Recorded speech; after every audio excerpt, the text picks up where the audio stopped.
ታላቅ የምስራች ከሜሪት ፕሮፐርቲስ ለንግድ ሱቅ ፈላጊዎች በሙሉ እርሱ ይነግዱ እንጂ ትርፋማ የሚሆኑባቸውን አለያም ቢያከራዩአቸው አዋጭ የሆኑ የንግድ ሱቆችን በመሃል ተክለ ሃይማኖት ለሽያጭ ማቅረባችንን ስንገልጽ በታላቅ ደስታ ነው።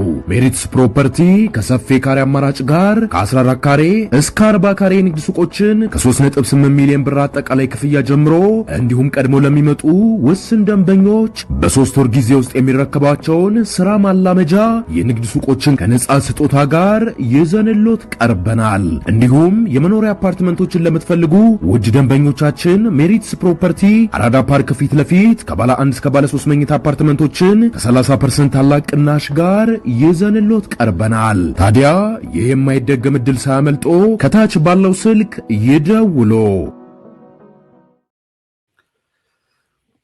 የዝቅታ አጀንዳ ከትልቅ ከፍታ ላይ መፈትፈት ማለት ነው። የወዲ ባሌማ ሽምጠጣ፣ የዶክተር አዲስ ዓለም ባሌማ ክህደት፣ ኤርትራ እንደ ቬኔዙዌላ፣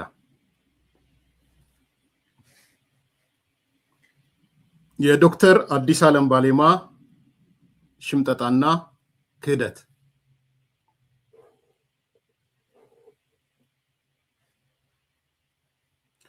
ሰሞኑን የኢትዮጵያ ፖለቲካ ውስጥ አነጋጋሪ ከሆኑ አጀንዳዎች ውስጥ የህወሓት ከፍተኛ አመራር የሆኑት ዶክተር አዲስ ዓለም ባሌማ ሆነዋል። አዲስ ዓለም ባሌማ በዲያስፖራ ከሚገኙና በአምባሳደር ፍስሐ አስገዶም ከሚመራው ቮይስ ፎር አን ኢንዲፔንደንት ትግራይ ቪአይቲ ድምፂ ነፃነት ትግራይ ድናት ወይም ደግሞ ለትግራይ ነፃነት ድምጽ እንሆናለን ከሚለው አደረጃጀት ትግራይ ነፃ ሀገር መሆን አለባት ብለው እየተንቀሳቀሱ ካሉት ከአምባሳደር ፍስሐ አስገዶም ጋር ከነሱ ጋር በተያያዘ ውይይት አካሂደዋል። ዶክተር አዲስ ዓለም ባሌማ ያረጉት ውይይት ድምጻቸው ተቀድቶ ወጥቷል። አዲስ ኮምፓስም ከአንድ ሰዓት ያላነሰ ድምጽ እንደደረሰን የደረሰን ሰዓት ላይ አሳውቀን የተወሰኑ ሐሳቦች አንስተን ነበር። ለማስታወስ ያህል የህወሓቱ ከፍተኛ አመራር ዶክተር አዲስ ዓለም ባሌማ ምንድነው የተናገሩት የሚለውን ነገር 1 2 3 4 5 ብለን ቶሎ ቶሎ እናነሳቸዋለን ለትውስታ። አንደኛ፣ በዚህ ሳምንት መጨረሻ ጊዜያዊ አስተዳደሩን አፍርሰን ከዛሬ 6 ዓመት በፊት የነበረውን ምክር ቤት እና ስራ አስፈጻሚ እንመልሳለን። ሁለተኛ፣ ምክር ቤቱ ሲሰበሰብ ፕሬዝዳንቱን ይመርጣል። የክልሉ ፕሬዝዳንት በምክር ቤቱ ይመረጣል። ይሄ እንግዲህ ከ6 ዓመት በፊት የተመረጠ ኤክስፓየር ያደረገው ማለት ነው። ሶስተኛ፣ አዲስ ዓለም የተናገሩት ከኤርትራ መንግስት ወይም ከሻቢያ ጋር እና ከሱዳን መንግስት ጋር በመተጋገዝ እየሰራን ነው። በታክቲክ ደረጃ ከማንም ጋር እንሰራለን። አራተኛ፣ የኤርትራ መንግስትና የሱዳን መንግስት ወደቦቻቸውን እንድንጠቀም ፈቅደውልናል። ሱዳንም ፈቅዳለች፣ የኤርትራ መንግስትም ወደባቸውን እንድንጠቀም ፈቅደውልናል። አምስተኛ፣ ከፋኖ ኃይሎች ጋር ተቀናጅተን እየሰራን ነው። ፌዴራሉ ተንደርድሮ ወደኛ እንዳይመጣ ከኋላ እንዲወጋው እንዲያደርግ አድርገናል። ይሄ አዲስ ዓለም ባሌማ የተናገሩት ንግግር ነው። ምን ካዱ ምን ሸመጠጡ ከሚለው በፊት ቃል በቃል ትርጉሙን የሰራውን የዘውትር ቤተሰባችን የራሱ ሚዲያ ያለው ወዲ ሻምበልን ትንሽ ድምጽ ላሰማችሁ። ውይይት እየተካሄደ ከአሜሪካ፣ ከአውሮፓ፣ ከመካከለኛው ምስራቅና ከአፍሪካ የተውጣጡ የህወሓት ደጋፊዎች የተሳተፉበት የቪዲዮ ኮንፈረንስ ዙም ተካሂዷል። እሁድ ሚያዝያ 18 2018 በተካሄደው በዚህ ስብሰባ ላይ የሰሜን አሜሪካ የትግራይ ተወላጆች ማህበር አባላትን ጨምሮ ወደ 124 የሚጠጉ ተሳታፊዎች ተገኝተዋል። በዚህ ዙም ማለት ነው አሁን ሰው የተናገረው። በስብሰባ ላይ አምባሳደር አዲስ ዓለም ባሌማ የተገኙ ሲሆን በዓለም ዙሪያ ከሚገኙ ደጋፊዎች ጋር በወቅታዊ ሁኔታዎችና ተያያዥ ጉዳዮች ላይ ሰፊ ውይይት አድርገዋል። ዋና ዋና ነጥቦች የተናገሩበት ፖለቲካዊ ሽግግርና የመንግስት ምስረታ፣ አስቸኳይ ሽግግር በትግራይ የነበረው ጊዜያዊ መንግስት ስራው በማብቃቱ በማመን የስልጣን ክፍተት ፓወር ቪክቲም እንዳይፈጠር የተመረጠው ምክር ቤት በዚህ ሳምንት ተጠርቶ ስራውን ይጀምራል። ምክር ቤቱ በዚህ ሳምንት ተጠርቶ ስራውን ይጀምራል እያለ ነው። ሁሉም አሳታፊ የሚቋቋመው መንግስትም ሆነ ምክር ቤት ምሁራን፣ ታጋዮች፣ ነጋዴዎች፣ ወጣቶችና ሴቶችን ያካተተ ይሆናል ብሏል። ስለ ዲፕሎማሲና ፕሮፓጋንዳ የአድቮካሲ ካውንስል በአሜሪካና በአውሮፓ የተቋቋመው የዲፕሎማሲ ምክር ቤቶች በበለጠ እንዲጠናከሩ አቅም ያለው ወገን ሁሉ እንዲቀላቀላቸው ጥሪ ያቀርባል። መረጃ ማሰራጨት የህወሓት ጽሕፈት ቤት መደበኛ መረጃዎችን እንደሚያሰራጭና የሚወጡ ጽሑፎችም ለዓለም አቀፍ ማህበረሰብ ግንዛቤ ለመፍጠርና የውስጥ አደረጃጀትን ለማጠናከር እንደሚውሉ ተገልጿል። ሊጀምሩ ነው። ሎቢ ማድረግ የዓለም ሁኔታ ከሰብአዊ መብቶች ይልቅ ወደ ጥቅም ያዘነበለ ቢሆንም የትግራይ ጥቅም በሚያስጠብቅ መልኩ ከአምባሳደሮች ከዲፕሎማቶች ጋር የሎቢ ስራዎች ይቀጥላሉ። ያዳመጣችሁ ነው። የሎቢ ስራዎች ይቀጥላሉ። የፋይናንስና ማህበራዊ ኢኮኖሚ ሁኔታዎች የበጀት ችግር ለወራት ያህል የመንግስት ሰራተኞች ደሞዝ ባለመከፈሉ ከፍተኛ የኢኮኖሚ ቀውስ በትግራይ ውስጥ አለ። ስለዚህ መፍትሄ ይህንን ችግር ለማሻገር ከወረዳዎች የሚገኝ የውስጥ ገቢና ከነጋዴዎች በሚገኝ እርዳታ የሰራተኞች ደሞዝ ለመክፈል ጥረት እየተደረገ ነው። ኢኮኖሚያዊ ተሞክሮ የሌሎች ሀገራትን ተሞክሮ በመውሰድ ከጎረቤት ሀገራት ሱዳንና ኤርትራ ጋር በወደቦች ለመጠቀም የሚያስችል እቅዶች እየተነደፉ ነው። እየሰማችሁ ነው። ኢኮኖሚያዊ ተሞክሮ የሌሎች ሀገራትን ተሞክሮ በመውሰድ ከጎረቤት ሀገራት ሱዳን እና ኤርትራ ጋር በወደቦች ለመጠቀም የሚያስችሉ እቅዶች እየተነደፉ ነው። 4 ጸጥታና ሲቪል መከላከል ሲቪል ዲፌንስ ራስን መከላከል ህዝቡን እዚህ ጋር አዳምጠዋል። አርስ ያርኩትም እሱን ነው። ምን ይላል መሰላችሁ? ህዝቡን የትግራይ ማለት ነው ራሱን መከላከል ከአውሮፕላን ከድሮን ጥቃቶች ራሱን መከላከል የሚያስችለው የሲቪል ዲፌንስ እንደ እስራኤልና ዩክሬን ተመክሮ ስልጠናዎች እንዲሰጡና ተግባራዊ እንዲሆኑ ይደረጋል። የሰማችሁ ነው።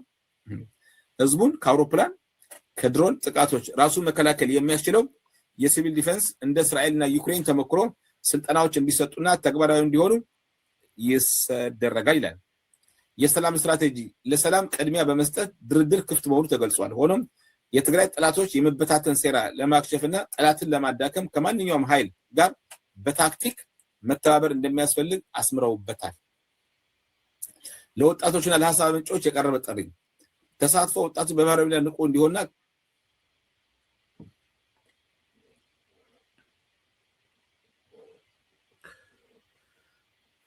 ኦኬ አሁን ወደ ዋናው ነጥብ ልንመጣ ነው። ወዲ ባሌማ ምኑን ያው ወዲ ባሌማ ሲሉት ስለምሰማ ነው፣ ሌላ አይደለም። ያው እንደዚህ ወዲ ወረደ ወዲ ምናምን ይባባላሉ በአባታቸው። ስለዚህ ወዲ ባሌማ ምኑን ሸመጠጠ፣ ምኑን ካደ፣ የት ሄዶ ሸመጠጠ የሚለው ነው አዲሱ ርዕስ። እንደሚከተለው ይነበባል። ኤኤፍፒ ለኤኤፍፒ ነው የፈረንሳይ ሚዲያ ማለት ነው፣ ታዋቂው ሚዲያ ኤኤፍፒ ማለት። ኤኤፍፒ ዛሬ እንዲህ ብሎ ነው የዘገበው። ስማቸው እንዳይገለጽ የፈለጉ የኢትዮጵያ የፌዴራል መንግስት ከፍተኛ ባለስልጣናት ለኤኤፍፒ እንደገለጹት ከሆነ እና ቪዲዮን እንደሰጡን አዲስ ዓለም ባሌማ እና የትግራይ ክልል አመራሮች ከኢትዮጵያ ጋር ጎረቤት ከሆኑና ልዩነት ካላቸው ሀገሮች እና ሌሎች አካላት ጋር እና ከሀገር ውስጥ ታጣቂዎች ጋር ጥምረት ፈጥረዋል።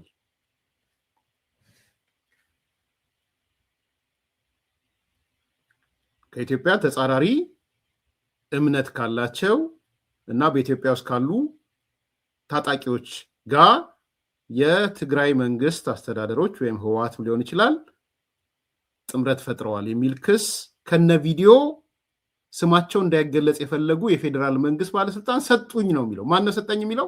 ኤኤፍፒ ነው ሰጠኝ ያለው።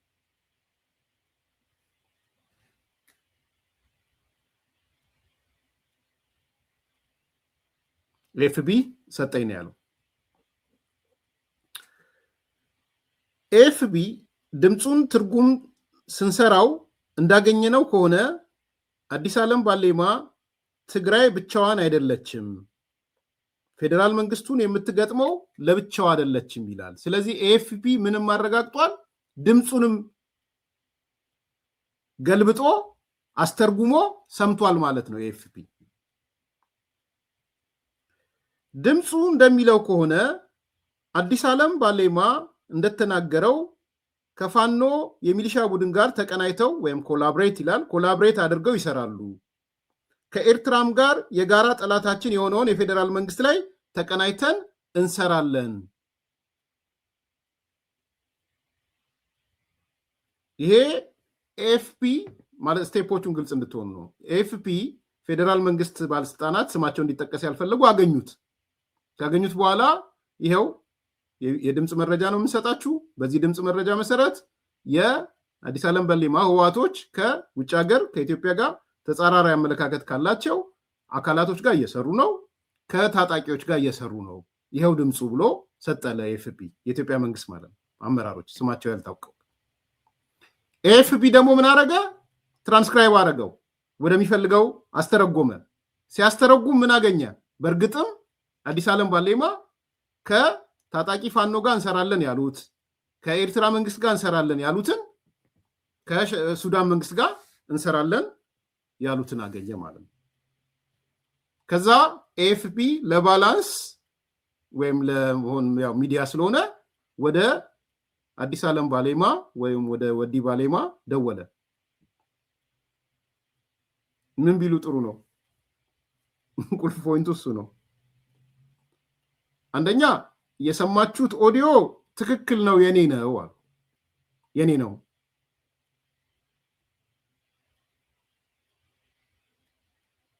ቀጠሉና ግን በመንግስት እየተገለጠ ያለው ግን እኔ ያልኩት አይደለም።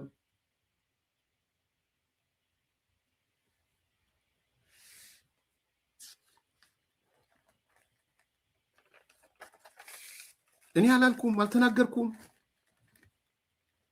The government's interpretation did not reflect my words.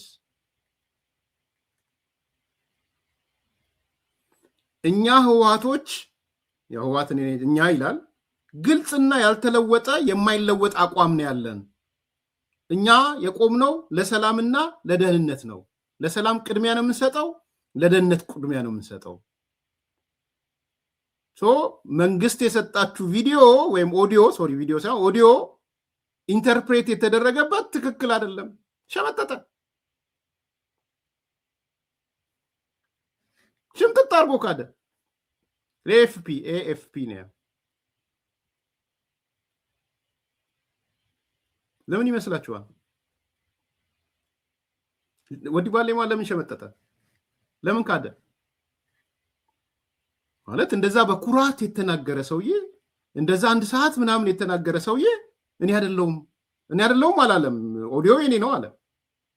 ግን ኢንተርፕሬት የተደረገላችሁ የተሳሳተ ነው። እንግዲህ ከመንግስት ውጪ እነ ወዲ ሻምበል መንግስት አይደሉ፣ እኔ ያስተረጎምኳቸው ሰዎች መንግስት አይደሉ። ለምን ይመስላችኋል? ለምንድን ነው ወዲ ባሌማ በዚህ ደረጃ ለኢንተርናሽናል ኤኤፍፒ ለሚባል ሽምጥጥ አድርጎ የካደው? እኔ ዝም ብዬ ሳስበው ነበር። አንድ ሁለት ሶስት ነገሮች ሳስብ ነበር። አንደኛ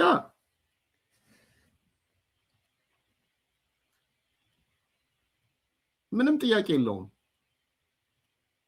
ከዚህ በኋላ የጦርነቱ ጀማሪ ማን እንደሆነ ግልጽና ግልጽ ነው። ኤክሰፕት ለአንዳንድ ሰዎች ካልሆነ በስተቀር ግልጽ ነው። አንዱ የሚታየው ጦርነቱን ማን ጀመረ የሚለው ነው። ጦርነት ማን ጀመረ ሲባል ደግሞ ትሪገሪንግ ብቻው አይደለችም፣ ያቺ የምትተኮሰው ጥይት ብቻ አይደለችም። አይዘው ጦርነት ዘ ሆል ፓኬጅ ነው።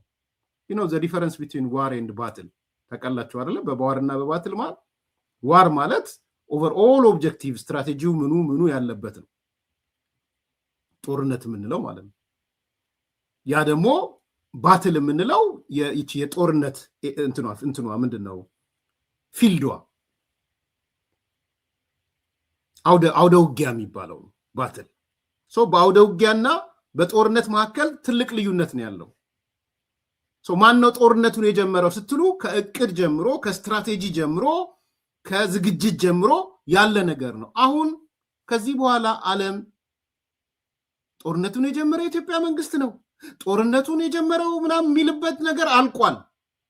እስደን ኦልሬዲ አዲስ ዓለም ባሌማ ኤኤፍፒ በደረሰው ትልቅ ሚዲያ ነው፣ የፈረንሳይ ሚዲያ ነው። በደረሰው መሰረት ባስተረጎመው መሰረት ሰውየው አምኗል። ድምፁ የኔ ነው፣ ሲተረጎም ኢንተርፕሬት ሲደረግ ነው ስተት ነው ያለው። ኢንተርፕሬት ያደረገው ደግሞ መንግስት ብቻ አይደለም። ስለዚህ የጦርነቱ ጀማሪዎች ከዚህ በኋላ ጥያቄ የሚነሳበት አይደለም። ጥያቄ ልታነሱ ለተዘጋጃችሁ ሰዎች ማለት ነው። የጦርነቱ አካል ነኝ ግፋበት ማለት ግፋበል ማለት ትችላላችሁ። ባይዛ አጋጣሚ አሉ ግፋበል የሚሉ እነዚህ አዳዲስ ልመቶች ምናምን መቼ በተጀመረ መቼ ወደ ጦርነት በገባን ምናምን እያሉ ነው አያችኋለሁ። ግን እንደነ አቶ ልደቱ አይነት ሰው አይኑን በጨው አጥቦ መጥቶ አይ ጦርነቱን የጀመረው ፌዴራል መንግስት ነው እንደማይለን ተስፋ አረጋለሁ። አቶ ልደቱ ተስፋ አረጋለሁ እንደዛ እንደማትል። እኔ እሱ ነው ደንግጦ ነው የካደው። ወዲ ባሌማ ባይደነግጥ አይክድም ነበር። አለቀ በቃ። እዚህ ጋር የጦርነቱ ጀማሪ ማን ነው የሚለው ጋር አለቀ ማለት ነው። አንደኛው እሱ ነው። ሁለተኛ የአገሪቱን ህግ ጥሰዋል። የፕሪቶሪያ ስምምነትን ጥሰዋል። ማን ነው የፕሪቶሪያ ስምምነትን የጣሰው ለሚለው ወዲ ባሌማ ጥሩ ነገር ነው የሰጠው። ለምን? የፕሪቶሪያ ስምምነት ላይ የአገሪቱን ህግ እናከብራለን፣ ህገ መንግስቱን እናከብራለን ይላል። የውጭ ግንኙነት ክልሎች ማድረግ አይችሉም።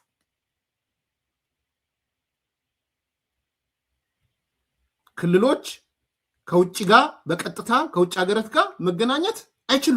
ይሄ ሀገሪቱ ህገ መንግስታዊ ህግ ነው።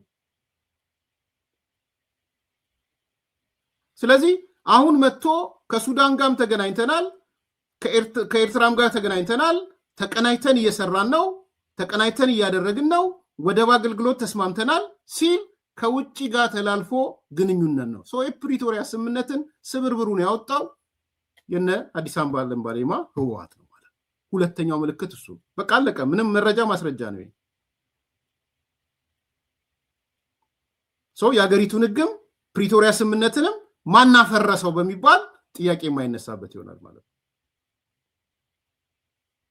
ሶስተኛው ከሀገር ውስጥ ያሉ ታጣቂ ኃይሎች ግንኙነት እፈጥራለሁ ማለት ወንጀል ነው በራሱ።